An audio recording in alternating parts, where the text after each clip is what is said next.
Welcome back to another video. I'll show you how to bid on government contracts as a small business. Let's dive into one of the most important parts of government contracting. We're using sam.gov today, where most federal contracts are listed. Always check here on the official sam.gov website. It should end .gov. Be cautious of other websites that may charge for registration assistance. The entire registration process is free on sam.gov.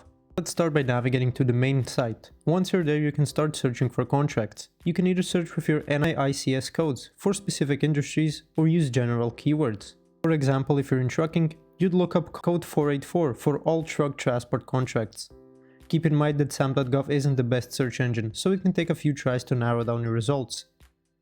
This is why using NAICS codes can often be more efficient. When you find a contract that looks promising, here's what to check first. Always confirm the submission deadline. This date is critical. If it's too close, you might not have enough time to prepare for a bid.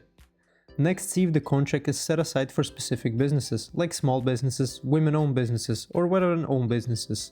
If you don't qualify, save yourself time by moving on to other contracts. Early on, once you've confirmed the contract requirements, align with your business, scroll to the attachments section. Some contracts have only one attachment, while others may have 20 or more, depending on the scope.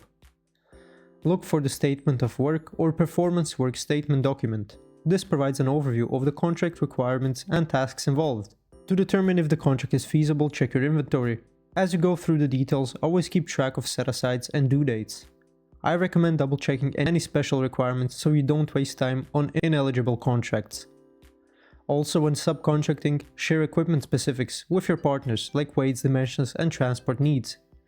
This makes the bidding process smoother. Thanks for watching. If this video was helpful, please like and subscribe to our channel for more tips and tutorials.